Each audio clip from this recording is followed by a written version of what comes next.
Hello दोस्तों, आप देख रहे हैं कान्हा न्यूज। मैं हूं कान्हा। उम्मीद करता हूं कि आप सभी लोग अच्छे होंगे। बहुत कांटे बिछे हैं राह में, बाबूजी जरा धीरे चलना। दिक्कत इस दुनिया में आप जानते ही हैं कि दिक्कत किस व्यक्ति को होता है और वह व्यक्ति कितना परेशान होता है। और अति उत्साह में लोग कहा करते हैं कि जो व्यक्ति सत्यवादी होता है वो अक्सर परेशान होता है। जैसे में सत्य परेशान हो सकता है लेकिन पराजित नहीं हो सकता। आखिर जो सत्य बोलने वाला है वो परेशान क्यों होता है, हमें आज तक यही बात समझ में नहीं आया। यह बात इसलिए समझ में नहीं आया क्योंकि सत्य के जो राह पर चलता है वो परेशान होता है। तो वो किस लिए सत्य के राह पे चले, वो भी एलएलबी कर ले, एलएलबी करके एलएलएम कर ले। क्योंकि एलएलबी और एलएलएम करने के बाद लोग करते क्या है, एक काला कोट और टाई बिल्कुल विधिवत लगाते हैं और कोर्ट में इतने बड़े बड़े लोगों के सामने झूठ पे झूठ, झूठ पे झूठ, झूठ पे झूठ बोलते जाते हैं।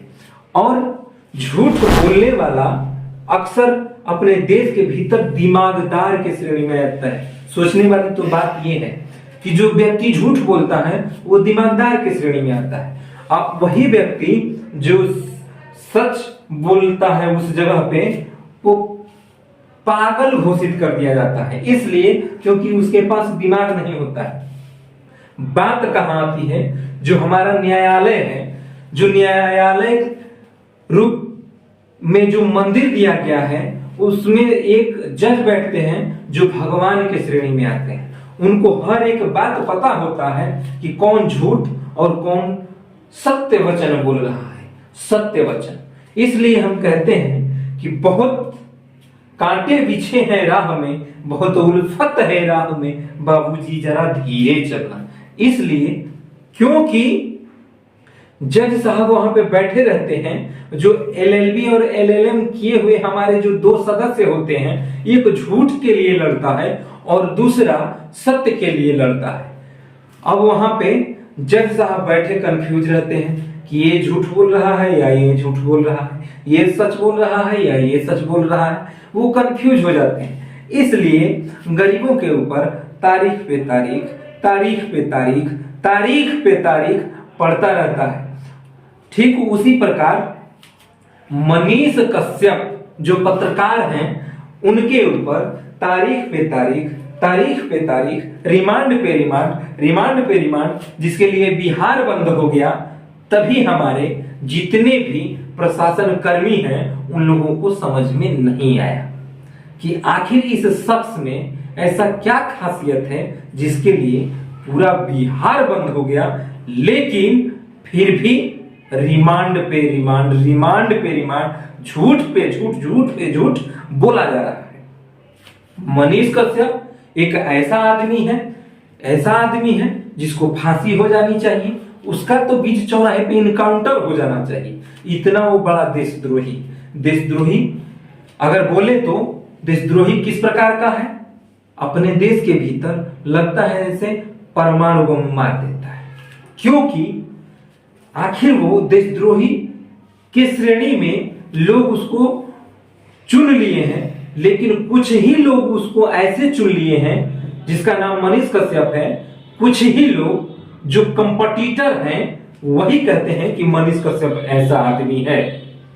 नहीं तो बिहार में बिहार को बंद करने वाला वही तमाम हमारे बिहारी मजदूर, जवान, किसान, जितने भी लोग हैं बिहार में शामिल हुए होंगे। लेकिन मनीष कश्यप जो हाइड्रोजन बम, जो परमाणु बम, जो आतंकवादी के रूप में उनको देखा जा रहा है, वो करते क्या थे।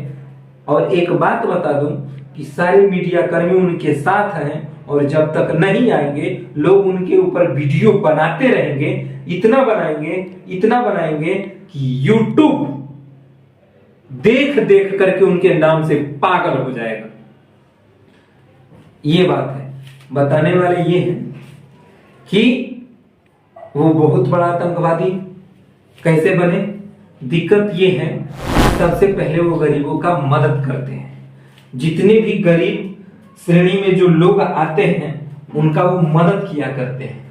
दूसरी बात, जो किसान है जिनके लिए यूरिया डाई जो पदार्थ है अगर मौके से नहीं मिलता है तो वो सीधा वहीं जाके आवाज उठाते हैं जहां लोग अपने सपने में भी सोच नहीं सकते हैं। दूसरा परमाणु बम हो गया। तीसरा, अगर सेशन लेट हो जाता है, पेपर नहीं हो पाता है, तो डायरेक्ट जाकर के वीसी से सवाल किया करते हैं। ये तीसरा परमाणु बम मार दिए। चौथा, एक रिक्शा चलाने वाले की बहन की शादी होती है, उस रिक्शे वाले को 50 से 1 लाख रुपए का मदद करते हैं। ये पांचवा परमाणु बम मार दिए। अपने देश के भीतर हर जगह पे जाकर के आंखों में आंख डाल करके सवाल करते हैं। ये छठा परमाणु बम मार दिए। सातवां, अपने पुलिस प्रशासन से अगर किसी भी समस्या का समाधान नहीं होता, वो नियमतः नहीं हो पाता, वहां पे जा करके वो सवाल करते हैं। ये सातवां परमाणु बम मार दिए हैं। आठवां परमाणु बम वहां मारते हैं जहां पे बहुत कम उम्र की जो लड़की सलोनी है वो गाना गाती है, उसको कुछ योगदान के रूप में फोन दिए और कुछ पैसा दिए, वहां पे 8वां परमाणु बम मार दिए। 9वां परमाणु बम उस जगह मारते हैं जहां पे आप सोच नहीं सकते। 9वां परमाणु बम रास्ते में अगर किसी व्यक्ति का एक्सीडेंट हो जाता है, वह वहां पे जा करके पुलिस को बुला करके, जबकि थाने के बगल में ही एक्सीडेंट होता है और पुलिस को पता नहीं होता है, वो जाते हैं, पुलिस को बुलाते हैं, उस व्यक्ति को अपने गाड़ी में बैठाते हैं और गाड़ी में बैठा करके सदर अस्पताल में एडमिट कराते हैं। ये 9वां परमाणु बम मारते हैं। लेकिन फिर भी अपने देश के भीतर ऐसे ऐसे मौजूद लोग हैं जो कि उनके पीछे लगे हुए हैं, इतना लगे हुए हैं कि मनीष कश्यप को फांसी या तो इनकाउंटर हो जाना चाहिए। मैं उस जज महोदय से एक बार आग्रह करूंगा, विनती करूंगा कि जरा उनका वीडियो शुरू से लेकर के और अब तक का वीडियो देखें कि मनीष कश्यप आखिर परमाणु बम और हाइड्रोजन बम मारते हैं तो किस पे मारते हैं। यही रीजन है। और मैं उस महोदय से यह विनती करता हूं कि अति शीघ्र ही उनके ऊपर जिसने भी FIR किया है, जरा उनको भी बुला करके वो पूछ लें कि कौन कौन से वो अच्छा काम किए हैं, कौन कौन से लोगों का मदद किए हैं। इन बातों पे भी जज महोदय आप विचार कीजिएगा।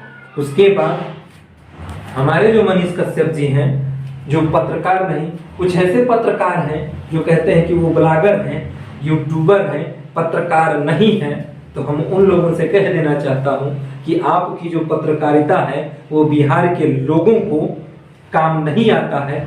केवल आता है तो सिर्फ और सिर्फ वो यूट्यूबर, वो ब्लॉगर जिसका नाम मनीष कश्यप है, वो बिहार को बनाने का काम करता है। और लोगों से मैं पूछना चाहूंगा, उन तमाम बिहारियों से, कि आखिर अगर मनीष कश्यप सीएम बनने के काबिल हैं तो आप इतना कमेंट, इतना इस वीडियो को शेयर कीजिए ताकि उन तमाम लोगों तक और उनके जो कॉम्पिटिटर हैं वहां तक पहुंचे। मिलते हैं नेक्स्ट वीडियो के साथ, तब तक के लिए जय हिंद।